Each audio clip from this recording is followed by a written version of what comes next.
Ako ang inyong Lolo Pael at ito ang aking kwento. Haring Aswang.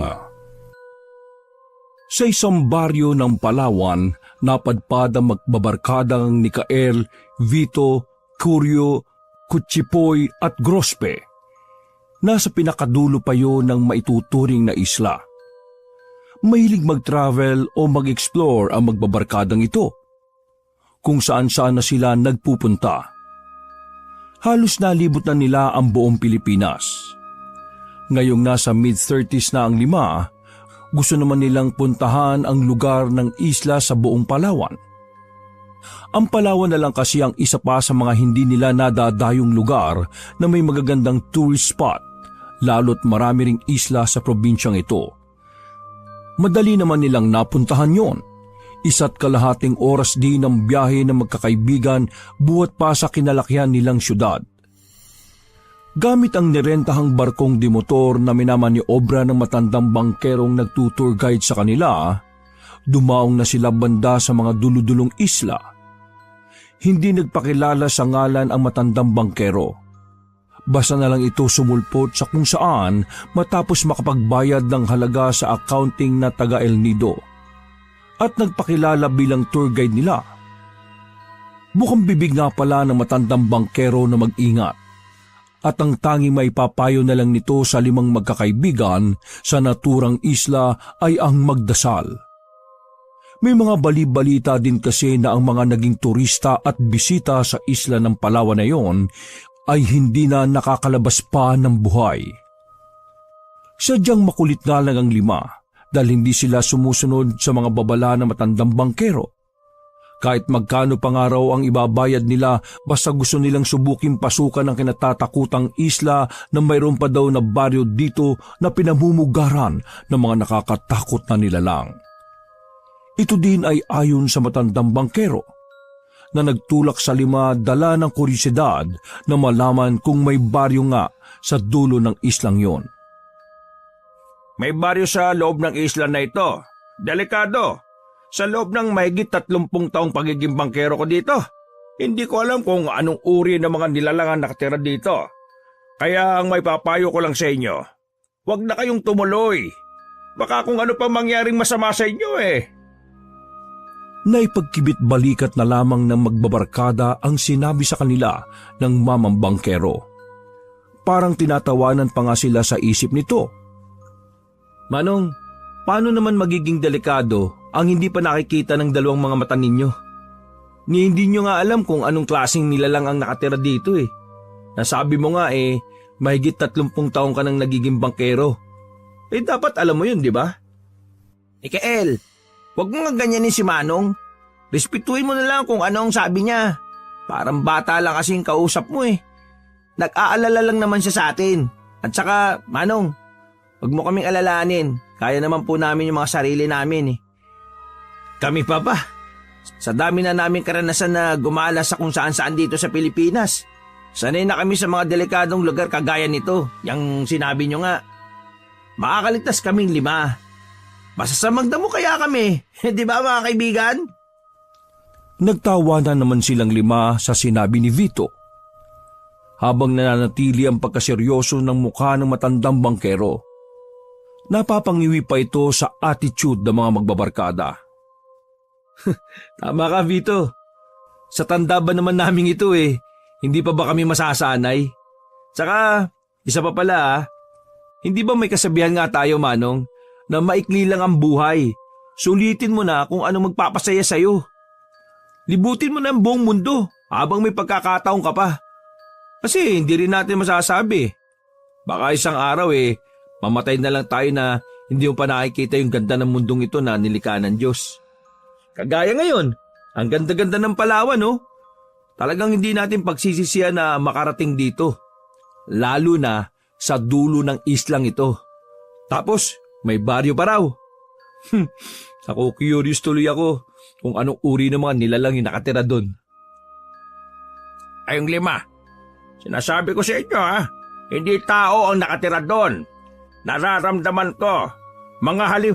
Manong naman, huwag mo nga kaming tinatakot. Masyado na kami matatakotin, no?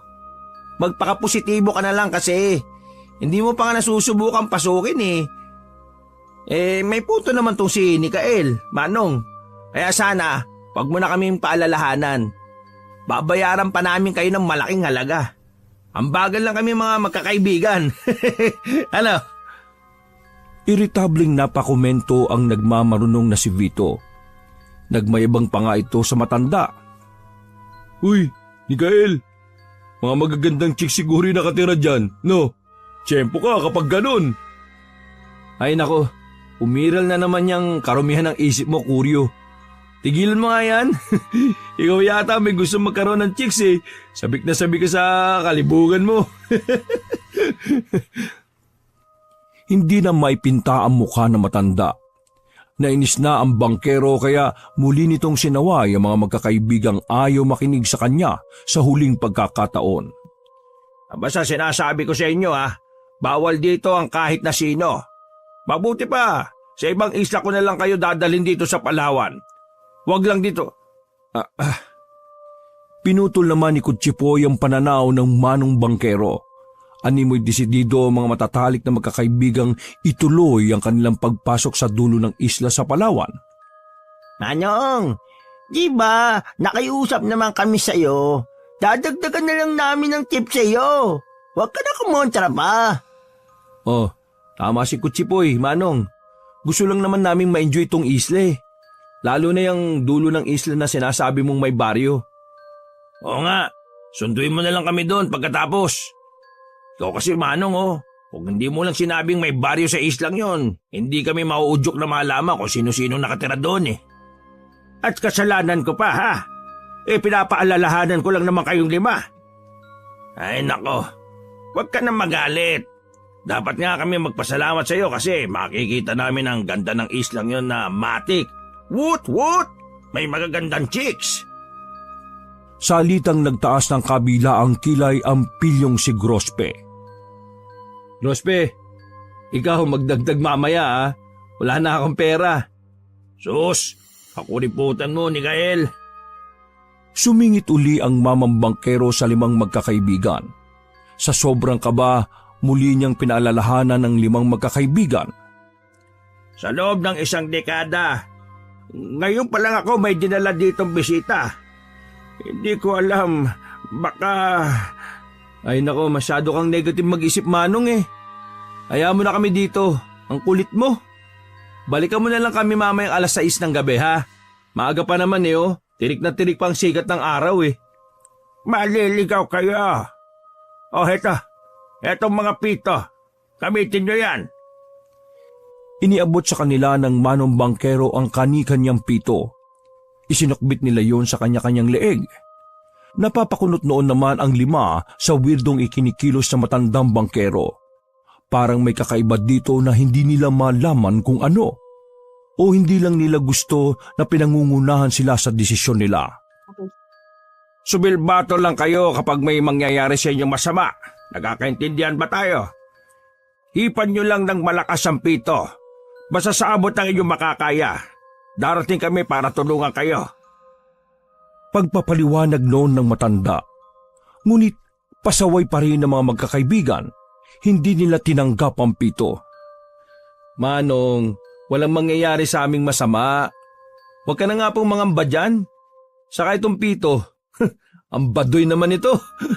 Makisabay ka sa uso, Manong. Kami mga Gen Z na lagpas na sa kalendaryo kita mo naman, maporma. Ganon din ka rin naman dapat, Manong. Sumabay ka sa uso. Hindi na po ito epektibo ang ganitong bagay sa panahon ngayon. Mabuti pa, asikasuhin mo na po yung sarili nyo. At di ba, marami pa pong turistang itutur ninyo po dito sa El Nido. Asikasuhin mo na lang po sila. Kaya na po namin ang mga sarili namin.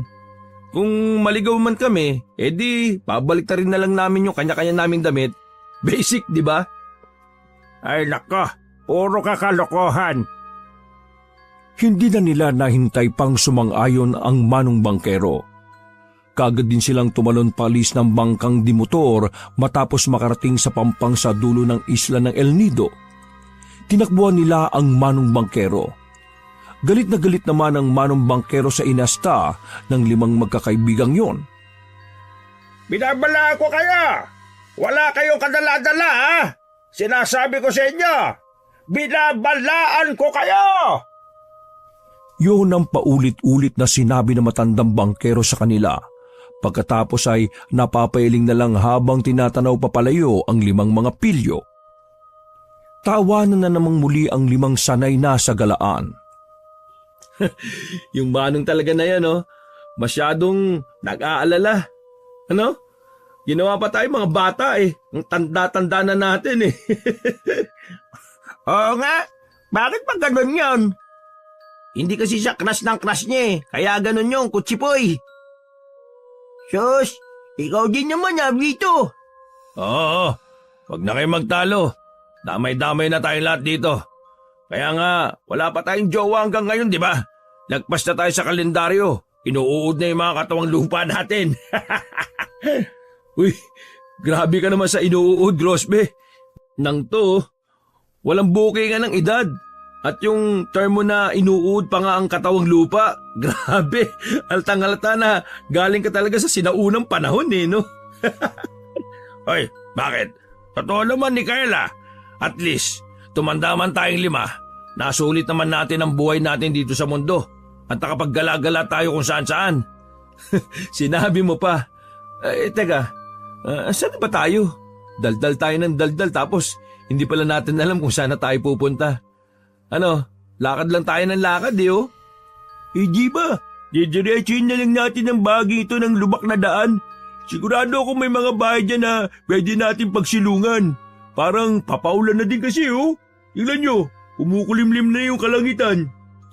Ay, kasi naman kayo eh. Bakit di kasi natin sinama si Manong dito? Eh di sana, may taga-tour tayo. Kita mo naman ayaw na matanda, di ba? Masyado siyang takot sa islang to eh. Sa 30 years niyang nandito sa El Nido, di niya pa nga daw napapasok ang islang ito. Ang weird, no? Uy, similong mo niya tayo, ano ba? Nabahala si Kutsipoy sa paligid.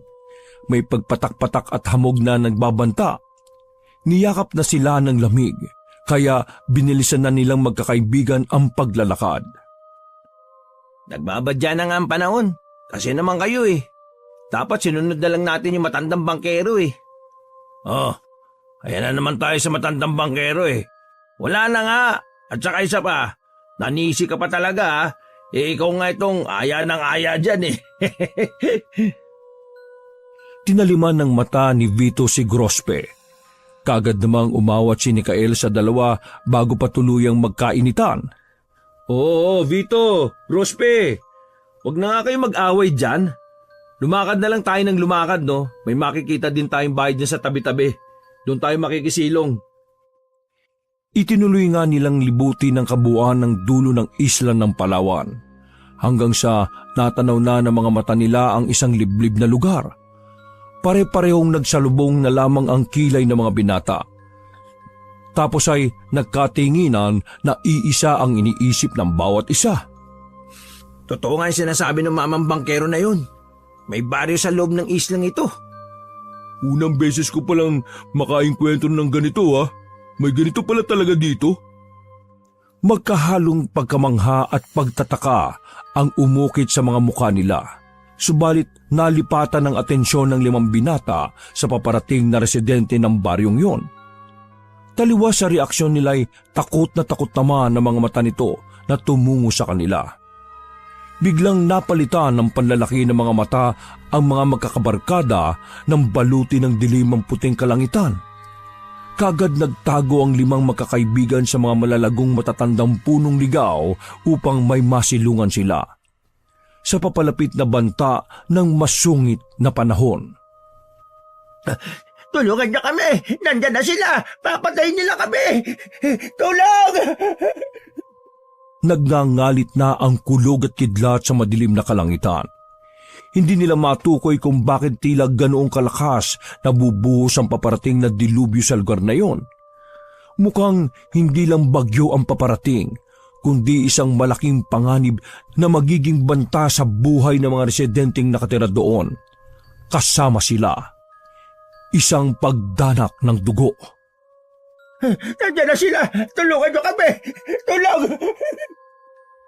Biglang nagtilian ng mga residente sa baryo ng isla na yon nang biglang may matamaan ng kidlat. Kitang-kita ng dalawang mata nila kung papaano natusta ng buhay ang 5 residente sa baryong yon. Kasama na ang lalaking sumisigaw ng tulong ng huli. Mukhang delikado nga din. Delikado talaga! Napasa po sa bibig ang binata nang biglang may magsalita naman sa kanilang likuran. Kanya-kanya sila ng balikwas ng lingon lahat. Isang matandang hukluban na nakasombrero ng abaka ang bumungad sa kanilang 5. Sino ka? Nahihintatakotang tiningnan ng diretsyo ni Kuryo ang misteryosong matanda. Hindi ito kagad nagsalita. Matalim lang itong tumitig sa magkakasama. Taga rito ba kayo? Anong ginagawa niyo sa baryong ito? Mas lalong nasindak ang 5 sa misteryosong matanda. Pare-parehong nanginig ang mga kalamnan nila sa naging asta sa kanila nito. Nasa pupan ni Mikael ang kanyang dibdib sa biglang pagbulaga sa kanya na matanda. Mga bisita po kami. Nagbayad po kami dito para Dayuhan! Mga dayuhan kayo! Hindi kayo ang nararapat na nandito. Magiging pagkain nila kayo! Pinutol na matandang yon ang susunod na sasabihin ng binatang si Mikael. Saka ito muling nagdugtong. Kung ako sa inyo, umalis na kayo. Hindi sakop ng lugar na ito ang Palawan. Naligaw lang ito dito. Mas bumagsik pa ang itsura ng matanda. Para namang mas naging interesado pa ang 5 sa inihayag nito imbis na matakot sa naging reaksyon ng matanda. Nais nilang hukayin kung anong misteryo sa dulo ng isla ng Palawan. naligaw. Di mas mainam. Masusulit namin ang pananatili dito sa Palawan na may bagong karanasan, di ba? Yun ang akala ninyo. Ang naging kasunod na pahayag ng matanda ang nagpasindak sa kanila. Sumama kayo sa akin bago pa kayo lapain dyan ng mga kampo ng kaniliman. Bilisan nyo. Aba, ang babagal naman ninyo. Napatingala pa ang matandang yon bago ito mabilis na naglakad. Kampo ng dilim? Takang-taka ang 5 sapagkat masyadong matuli ng lakad nito kumpara sa may edad na napag-iiwanan ng panahon. Patakbo na nga ang ginawa ng magbabarkada upang makasunod sa misteryosong matanda. Doon tayo sa aking tirahan. Bilisan nyo. Ano bang ginagawa nyo? Galit na galit ang langit sa inyo. Maotoridad na nag-utos sa matanda. Madaling-madali naman ang 5. Hinahabol na nila ang kanilang hininga sa bilis ng mga paa ng matandang yon. Pagkatungtong nila sa lugar na yon, nadatnan nila ang ibang mga residente na nakatuon ng atensyon sa kanila. Minamatyagan sila ng mga ito. Puro mga kababaihan pa nga halos lahat. Para bang lumuluwa ang mga matang sinisipat sila ng husto. Aking mga kabaryo, huwag nyo silang husgahan. Sila'y mga bisita lamang natin. Hindi nila tayo sasaktan. Magtiwala kayo sa akin. Kanya-kanya namang nag-iwas ng tingin ng mga residente sa kanilang 5. Nakahinga naman sila ng maluwag nang pinapasok na sila ng matanda sa malaking bahay na yari sa pinagtagpi-tagping kawayan. Pakiramdam nilang 5, pinagtutulungan sila ng masasamang titig ng mga ito. Bago magkatapusan ng buwang ito, kailangan ay umalis na kayo. Nakakaintindihan ba tayo? Yun ang bungad sa kanila na sabi ng matanda. Pagkapasok sa bahay na kawayan. Nagkatinginan naman ng 5 sa naging babala ng matanda. Di ba, sa susunod na kinabukasan na yon, ano naman natin masusulit yung binayad namin dito sa Palawan kung pagbabawalan nyo kaming manatili dito ng 1 linggo? Aba, we need the refund! Nag-react ang 5 magkakaibigan. Kanya-kanya ng simpatya ang isa't isa. Umangal na rin sila sa naturang matanda. Isa akong albularyo. Ako lamang ang manggagamot sa lugar naming ito. Mga dayo, hindi namin sila kakayanin. Hindi kayo pwedeng manatili dito dahil lubha silang mapanganib. Mas magiging hayok pa sila sa laman kapag mananatili pa kayo rito. Hanggang katapusan? Nako, mas magiging brutal sila sa pagpatay ng mga kagaya niyong dayo lamang sa lugar na ito. Kaya kung maaari, bukas na bukas din ay ihahatid na namin kayo sa kung saan dapat kayo pumaroon. Natawa na lamang ang 5 sa sinabi ng matandang albularyo. Makailang beses na umiling ang magkakaibigan. Para bang hindi makapaniwala at nang aasar sa kanila. Lo, wala po kami kinatatakutan. Para din pala kayo yung matandang bangkero na nagatid sa amin dito kanina eh. Mahilig sa babala. Nasa may sinasabi niyo mga panganib? Nananakot lang kayo mga matatanda eh, para di namin malibot ito. Ang damot nyo naman kasi sa likas na yaman eh. Hindi nyo naman pagmamayari ito, di ba? Pagmamayari ito ng Diyos nating lumikha nito. Siguro, may kayamanan dito no, kaya ayaw nyong matagpuan namin to. Share your blessing naman. Saan ba namin maaari matagpuan yung kayamanan na yan, ha? Mas lalong nanggalaiti ang matandang albularyo sa naging astani ni Kael. Hindi nito nagustuhan ang sinabi ng binatang pilosopo. Nag-hysterical na ang albularyo. Nanlisik ang nagliliyab nitong dalawang mga mata. Nanggigigil ang panga nito at matigas na nagturan. Darating siya! Magbabagong anyo siya! Hindi kayo pwedeng nandito! Mas magiging madugulang ang lahat kapag nandito kayo! Kung kanina ay nahintakutan ng 5 magbabarkada, ngayon naman ay naging panatag sila dahil sa alam nila ang tinutukoy na matanda na magbabagong anyo. Sinabi rin kasi na matanda na isa itong albularyo, kaya may kakayahan itong talunin ng isang nilalang na nagbabalat kayo tuwing umaga bilang isang tao. Kaya mo naman ata si Lalo eh. Anong kayang sinasabi mo? Hindi ba albularyo ka? May kakayahan kang gapiin sila? Matatalo mo mga yun. Gamit yung buntot pagi. Yun yung panlaban sa mga aswang, di ba? Atawin mo! Ha? Ano? Nag-iba ang timpla ng itsura ng matandang albularyo sa sinabi ni Kuryo. Pero nagbigay pa rin ito ng impormasyon sa kanila upang magsilbing babala. Ang hari ng aswang na naninirahan dito, hindi tinatabla ng mga pangontra ko bilang albularyo. Masyado siyang makapangyarihan. Hindi niyo siya makakaya. Hindi namin siya makakaya. Kahit anong uri ng instrumento na gamit ko para talunin siya, walang epekto sa hari ng aswang ng baryong ito. Wala ka lang kasing bilib sa sarili mo, Lo. Turuan mo kami. Kami ang papas ng sa hari ng aswang na yan. Ha? Nagmayabang pa si Kutsipoy.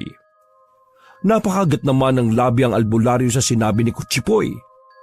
Tumayo ang matanda at may kinuhang malaking baul na naglalaman ng iba't ibang uri ng kagamitang pangontra sa mga alagad ng dilim. Binuksan niyo ng albularyo saka ipinakita sa 5. Grabe. Ibang klase ka din pala, Lo, no? Manghang-mangha ang 5 sa natunghayan nilang mga sandata na nakatago sa mahaba at malaking baul. Nakakalungkot lang dahil wala na itong mga bisa. Hindi na ito nabasbasan ng paring pumunta dito sa aming baryo. Isang paring marunong din sa eksorsismo. Kailangan itong dasalan upang talunin sila. Anong ibig niyo sabihin dadasalan namin? Kami ba dapat magdasal sa mga yan? Bumaling ang matandang albularyo sa 5 magkakaibigan. Ang kaninang matalim na mata nito'y napalitan ng pagmamakaawa. May marunong ba dyan magdasal sa inyo? Isang dasal na nagmumula sa Kristyanismo. Napamaang ang 5 magkakaibigan sa tanong ng albularyo sa kanila. Nagkatinginan ng 5. Taasan lamang sila ng kilay kung sino ang magboboluntaryong dasalan ang mga sandatang kikitil sa kampo ng kadiliman. Pabulong na lamang na nag-usap ang 5. Ano yan? Hindi tayo marunong magdasal. Humagalpak ng tawa ang 5 binata sa sinabi ni Gorospe. Hanggang sa sinundan na nila ng mga puro kalokohan. God gave me you. Yan lang ang dasal ko. Pwede bang kantayin na lang yan? Effective naman siguro yan, di ba? Sira, ubra ba yon? Sa boses pala kamong yan. Baka kapag kinanta mo yan masira lang itong mga kagamitan ni Lolo. Ang sabihin mo, sa ganda ng boses kong ito, baka mabigani yung mga aswang na yun sa tinig ko at makatulog sila. Baliktad, baka mas lumayo pa. Di, effective rin pangontra ang boses ko pala kung ganon. Pangtaboy sa mga alagad ng dilim. Mas advantage naman pala pareho ang boses kong ito Naitirik ni Mikael ang mga mata sa mahangin na salita ni Vito. Ikaw na lang kaya ang ipain namin. Uy, huwag ka nang kumontra ni Kael. Pero seryoso, sino ba? May dala akong Bible dito. Aba, himala. Meron ka palang ganyan sa inyo, Grospe? Kaso, hindi ko pa napagtutuon ng basahin to Hindi ko naman binabasa talaga yan. Binibigay lang ng mga saksi yun noon. Alam nyo yan, kayo din binigyan din kayo ng mga yun, di ba? Totoo, halos lahat naman tayo Minsan mga Mormons pa nga ba yun? Yun ba yung tawag doon? Yung Amerikanong hilaw? Tamad kasi ako magbasa talaga Paano yan? Anong uri ba ng dasal lang pwedeng basahin dyan? Para naman umubra sa panlaban sa mga aswang. Napasabat naman si Kuryo. Alam ko, yung ama namin sumasalangit ka, di ba? Di ba para sa mga sinasapian lang yung mga yon? Yung ganyang uri ng dasal? Tama. Hindi ba yun yung dating paring nagdasal sa mga kagamitan ni Lolo Albulario at isang exorcist? Dinadaldal daw niya yun para sa mga napupusis Napabuntong hininga na lamang si Vito. Bakit hindi natin tanungin si Lolo Albulario? Baka alam niya kung nasaan yung paring exorcist na nagdasal sa mga kagamitan niya. Humirit naman si Kuryo ng pabiro sa matandang albularyong kasalukuyang nag-iisip ng paraan para maitaka sila sa kapahamakan. Ngunit nagtaas lang ito ng kilay sa kanila. Imposible naman kasing hanapin pa nila ang paring hindi na nagpapakita sa mga residenteng naroon. Iampas mo yung makapal na Bible na yan sa pagbumuka niya. Baka lang malaman na niya anong dasal ang pwede dyan. Ang dami-dami niyan Ano, iisa-isay natin yung pages na nasa Bible? Uy, bad! Iampas talaga sa mukha ni Lolo. Grabe kayo Shh! Baka marinig kayo, huy! Unti-unti nang lumalamlam ang sindi ng apoy ng gasera. Nilalamon na ng dilim ang buong paligid. Muling inapuyan ng albularyo ang gaserang naupusan. Ano? Sinong pwedeng magdasal sa mga kagamitan ko? Nagkatinginan ng lima sa isa't isa. Hindi malaman ng magkakaibigan kung sino ang pwedeng magdasal sa kanila ng mga kagamitan ng matandang albularyo. Gayong pare-pareho ang lima na hindi marunong mag-usal ng panalangin. Lo, pwedeng ikaw na lang ang magbasa ng aklat na to? Alam ko may makukuhang dasal dito para sa mga kagamitan mo na nasa baul Hindi ako pwede, mga iho. Bakit naman pulo? Umiling-iling ang albularyo. Sinagot si Vito na matanda na may pagkaseryoso. Tuwid lamang ang pananalita at pagtitig sa kanya. Walang kahit na anong reaksyon. May sarili kaming panata na hindi sakop sa dasal ng Kristyanismo. Hindi magiging epektibo ang panata namin sa banal na aklat na sinasabi ninyo. Baka mas lalo lang maging malala ang lahat. Kayo bang lima? Mga Kristiyano ba kayo? Alangang nagsitanguan ng limang mga lalaki. Hindi nila sigurado kung sakop pa din sila ng Kristyanismo kung hindi naman sila nakakatungtong sa simbahan ng Katoliko. Kung ganon, lahat kayo ay maaaring magdasal magmula sa Kristyanismo. Tama ba, mga iho? Pero hindi pa po kami nakakapagsimbang lima Kailan kayo huling nagsimba? Napaisip ang lima sa tanong ng matandang albularyo. Sa tanambuhay naman siguro nila nakapagdasal din sila kahit minsan. Bininyagan kayo ng banal na tubig sa simbahan ng Katoliko, tama? Nagtanguan muli ang lima sa sunod na tanong sa kanila ng matandang manggagamot. Kailan kayo umamin ng inyong mga kasalanan? Kailan kayo huling nangumpisal? Napamaang naman ng 5 sa sumunod na tanong ng matandang albularyo. Napalagok pa si Mikael ng laway samantalang parehong napakagat ng labi si Grospe at Vito. Nag-iwas naman ng tingin si Kutsipoy at Kuryo. Matagal-tagal na din po, Lolo. Sorry po 2 dekada na yata nung kami nangumunyon Grade 3 pa po yun. Ano man tawag doon? Binautismuhan ba yun? Nasa po na matanda ang noon nito. Kailangan niyo munang aminin ang inyong mga pagkakasala sa Panginoon. Magumpisal kayo. Paano? Hindi naman kami nagdarasal. Kapag hindi niyo nagawa yan, magiging madugo ang... Baka yung madugo niyong nakikita sa inaharap, regla yan ang naging chicks mo, Lolo. Hinarang kaagad yun ng binatang si Mikael. Sus, sa tanda kong ito, may magkakagusto pa kaya sa akin? Baka pinaglolo ko mo lang kami. Ang totoo, wala ka talagang kakaya makakita ng inaharap. Ako ba'y minamalit niyo mga bata, ha? Naputo lang susunod na sasabihin ng matandang albularyo nang bigla itong manginig. Nanigas ito sa hindi malamang dahilan. Ilang saglit pa, tumirik na ang mga mata ng matandang albularyo. Pinuno ng puti ang 2 mata nito. Napalayo naman ng bahagya ang 5 magkakaibigan. Bumalik din naman sa dati ang itim nitong mga mata. Tapos hingal na nagsambit. Paparating na sila! Nandiyan na sila! Nahiwagaan ng 5 magkakaibigan sa inihayag ng matanda. Si Mikael ay gumisi ng pilyo habang ang 4 ay binaliwala lang ang pangitain ng albularyo. Nako, Lo, nag-iinerte ka naman Hindi! Totoo ang sinasabi ko! Nandyan na sila! Pare-parehong umangat ang mga balikat nila sa isang malakas sa pag-alingaw-ngaw ng huni ng ibon. Napaigtad pa si Kuryo at natumba sa inuupuang kahoy na bangkito.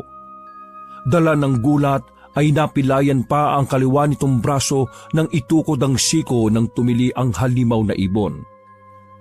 Aray ko! Ang sakit!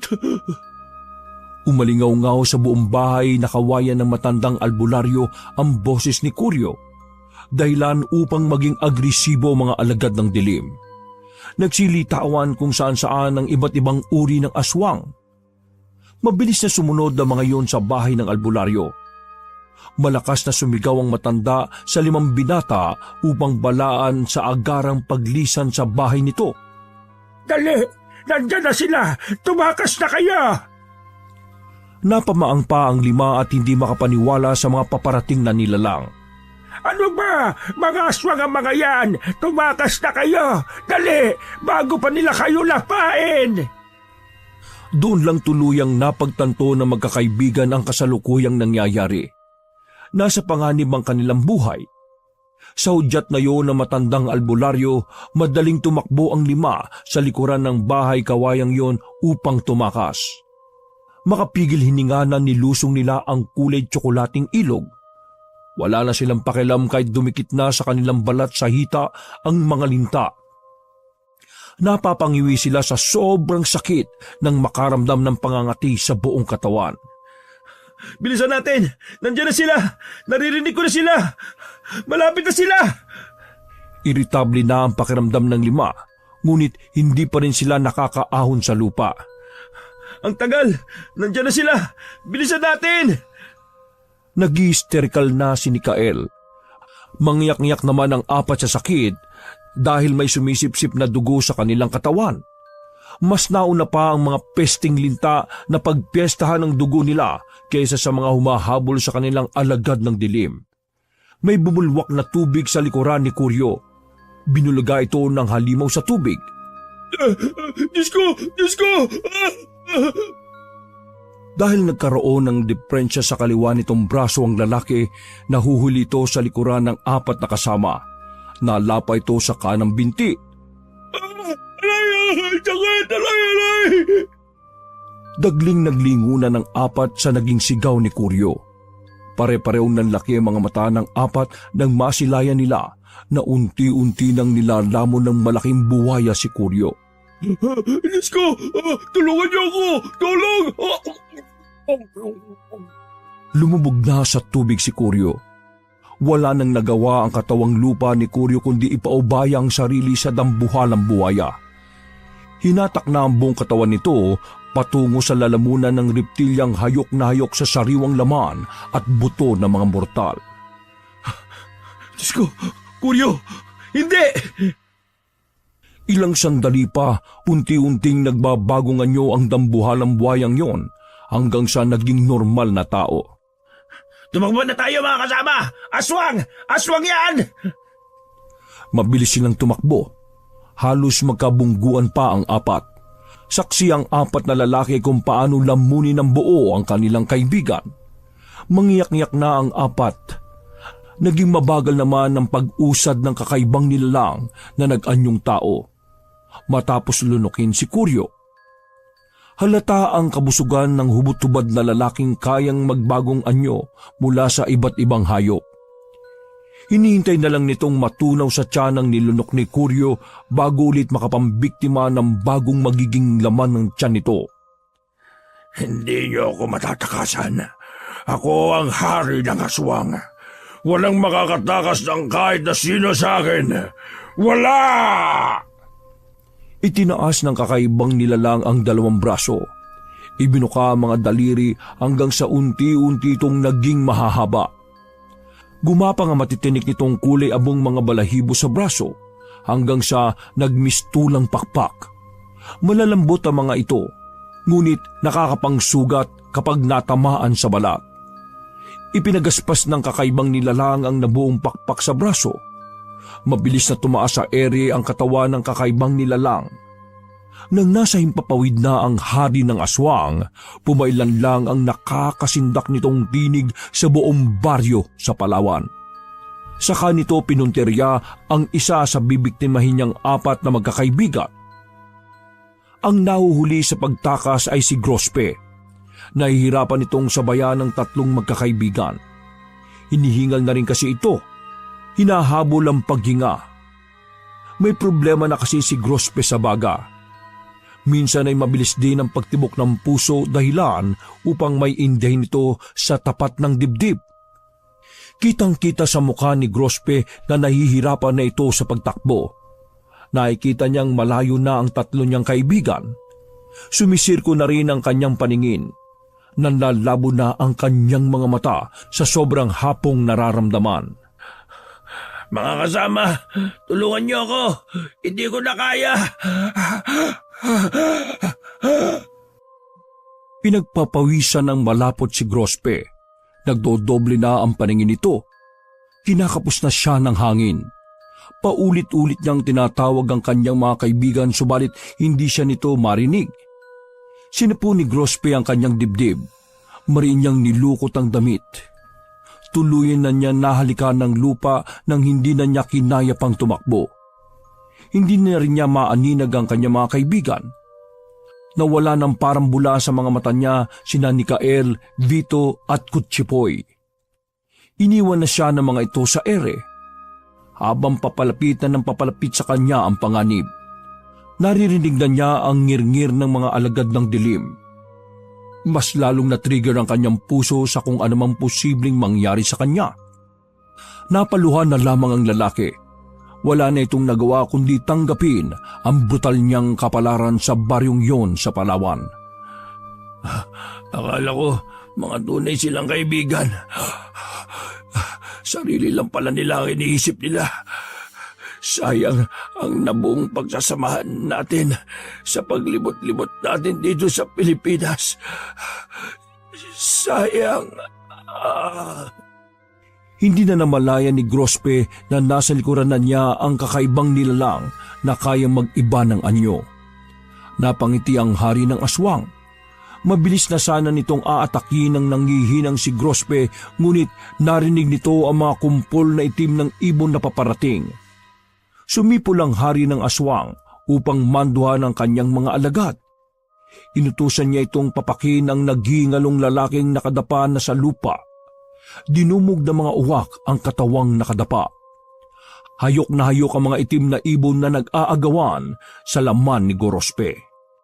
Hanggang sa natira na lamang ay ang mga buto nito matapos magsiliparan palayo ang mga nagkukumpulang itim na ibon sa bangkay ng lalaki. Samantala, hinabol na ng hari ng aswang ang natitirang 3 lalaking bibiktimahin niyang tinatakasan siya. Hindi papayag ang nakatataas na hari ng dilim na may matirang buhay na mortal sa tagong baryo ng islang yon. Sa kabilang dako naman, nakalayo-layo naman ang 3 sa mga hayok na walang kaluluwang mga halimaw. Pare-pareho silang pagod mula sa pagtakbo. Doon lang din nila napagtanto na hindi na nila kasama pa si Grospe. Napailamos sa mukha si Mikael. Sabay na naitakip nito ang kamay sa kanyang bibig. Patay na si Grospe. Napailing naman si Vito. Napakagat pa ito ng labi habang iniisip na wala na ang kaibigan. Huwag mo na siyang hanapin, Mikael. Wala na siya. Wala na. Wala na kaibigan natin. Nag-uumpisa na itong humikbi hanggang sa maging hagulgol.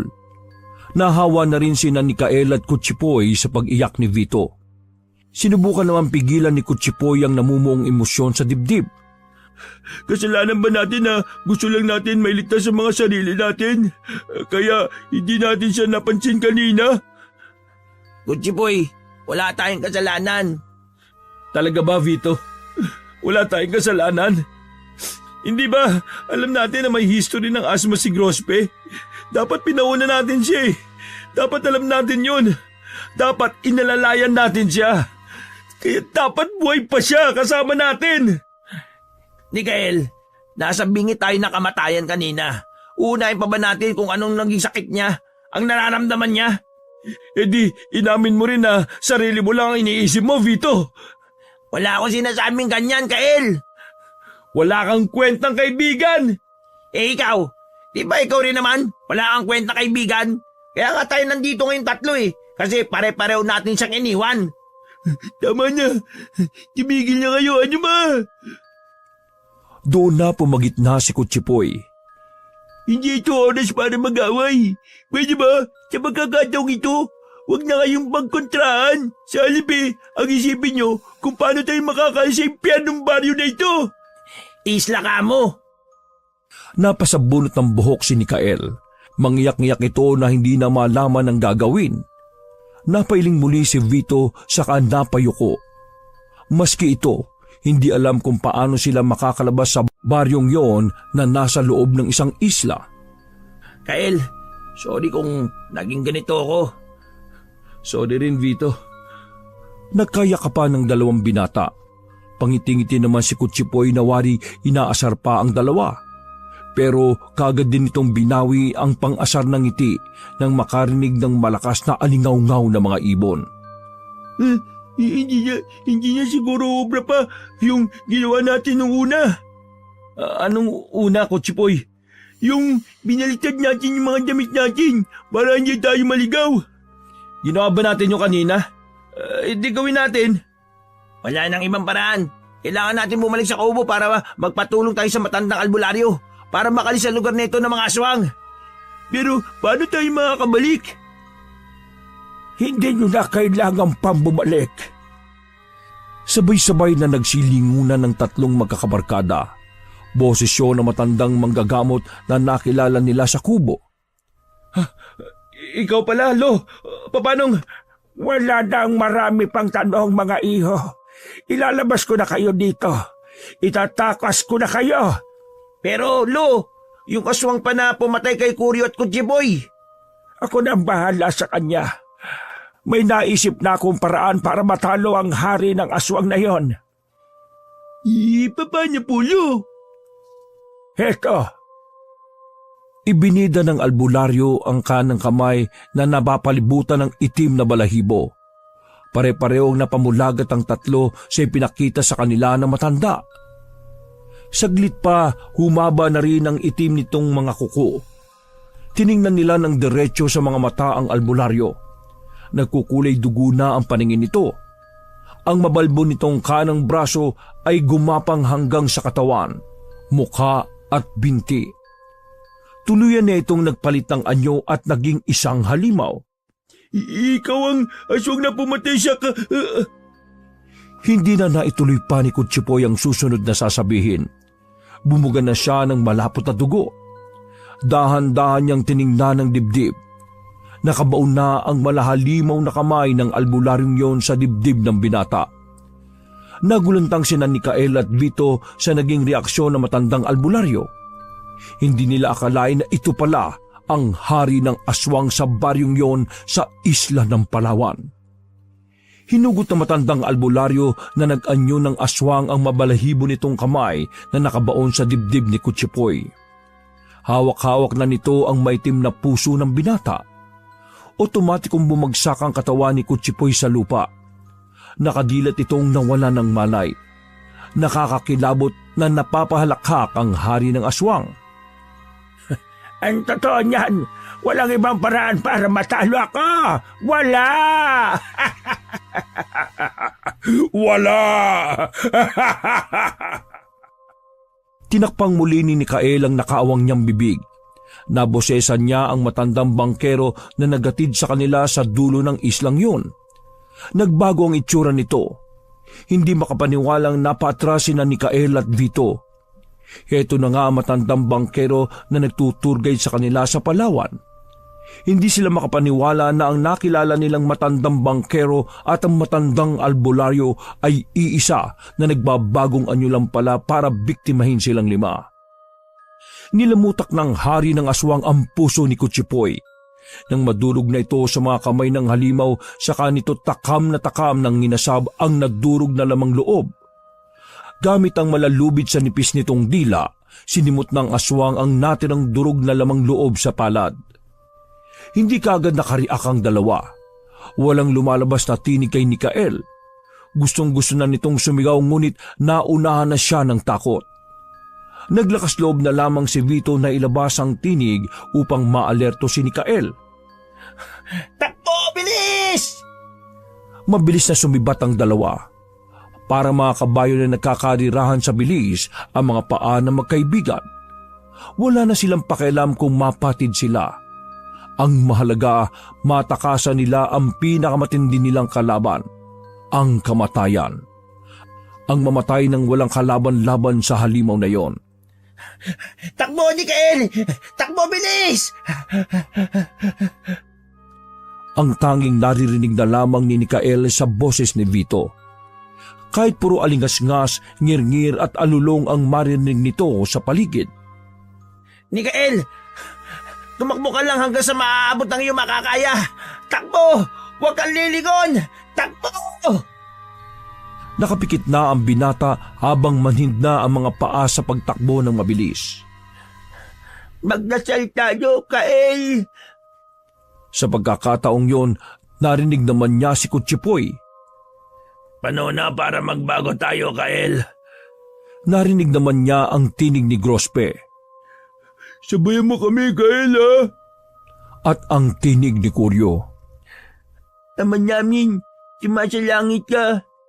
Sambahin ang ngalan mo. Mapasa amin ang kariyan mo.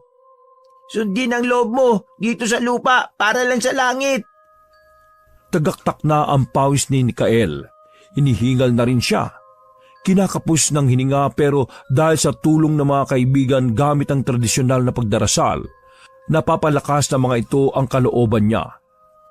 Bigyan mo kami ng aming kahakanin sa araw-araw at patawarin mo kami sa aming mga sala para lang sa pagpapatawad namin sa mga nagkakasala sa amin.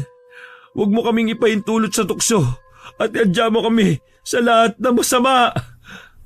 Palakas ng palakas ang pagsambit ni Mikael noon habang tumatakbo. Iligtas mo ang kaibigan namin si Mikael. Huwag mo po siyang pababayaan. Kahit siya na lang po ang iligtas ninyo. Amen. Natigilan si Mikael sa pakikipagsabayan sa pagdarasal nang marinig niya sa puno ng kanyang tenga ang dasal ng mga yumaong kaibigan. Napadilat ang binata. Doon lang siya huminto sa pagtakbo nang malapit na siya sa bunganga ng bangin. Nagabang sa kanya ang galit na ragasan ng alon. Nagbalinga-linga si Nichelle. hinanap niya ang kaibigang si Vito. Vito, nasaan ka na? Vito! Natagpuan niya si Vito na nakangiti sa kanya. Vito? Kael, makas ka na. Deserve mo mabuhay, Kael. Ako nang bahala sa mga aswang na ito. Ipangako mo lang sa akin na lilibutin mo ang buong Pilipinas, maski buong mundo. Ano ba, Vito? Sasama ka sa akin. Makakaligtas tayong dalawa. Patawarin mo ako kung minsan kinokontra kita. Kung inaaway kita. Patawarin mo ako, Vito. Patawarin mo rin ako, Kael. Patawad kung hindi tayo magkasundo dahil minsan ang kitid ng ugali ko. Bilis na. Ako nang bahala dito. Bilis! Hindi, Vito. Hindi! Nakarinig ang dalawa ng mga pag-angil. Paparating na ang mga aswang. Kasama ang hari ng aswang na handang-handang lapain sila. Sige na, Kael. Talo na! Ayoko sabi. Dito lang ako. Sabing talo na Ah! Hindi na nakapalagpasin ni Kael. Bigla na lang siyang itinulak ni Vito sa bangin. Nakita pa niya si Vito sa itaas na nagantanda at saka nag-usal ng isang panalangin. Parang awa mo na, Panginoon. Ngayon na ako umiiling sa'yo. Iligtas mo ang kaibigan namin. Iligtas mo po si Kael. Hindi na niya naisama pa si Vito sa kanyang pagtakas sa malagim na islang yon na mayroong baryong pinamumugara ng mga aswang. Basta ang huling natandaan ni Kael bago mawala ng ulirat ang pagkatay ng mga alagad ng dilim kay Vito. Nagising na lamang si Kael na puro puti nang nasa paligid niya. Nasa ospital siya noon. Isang mangingisda ang natagpuan siyang walang malay sa may Pampang. Sa isang dagat na matatagpuan sa Taytay. Malapit na ito sa Palawan. Napagkamalan si Kael na wala sa sarili nang sabihin niyang may baryo sa isla ng Palawan at pinamumugaran ng mga aswang ang baryong yon. Dagdag pa niya, pinatay ng mga yon ang kanyang 4 na mga kaibigan si Vito, Grospe, Kutsipoy at Kuryo. Pinabulaan na naman ito ng mga pulisya. Nangyari ang naturang investigasyon sa dulo ng isla ng Palawan, ngunit walang nahagilap ang mga otoridad. Idinitain si Kael sa rehabilitation center dahil hinihila itong may kondisyon sa pag-iisip. Dagdag pa dito, nagpositibo rin ito sa drug test. Nakita pa rin ni Kael ang kanyang 4 na kaibigan. Gayong alam niya sa sarili na naging laman tiyan na ito ng mga aswang.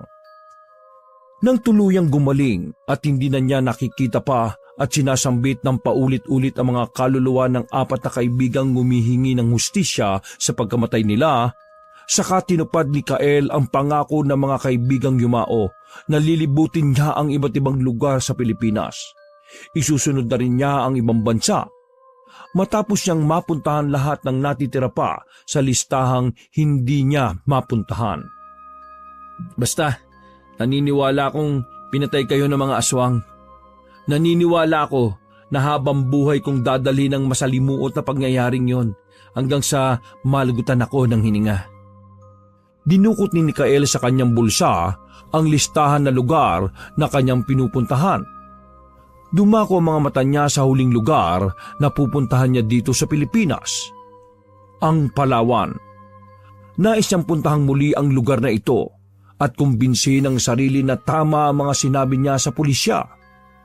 Gusto niya muling makadaupang palad ang mga nakakatakot na nilalang sa loob ng islang yon, kung saan may baryo at may mga residente dito na mapagbalat kayo bilang mga alagad ng dilim.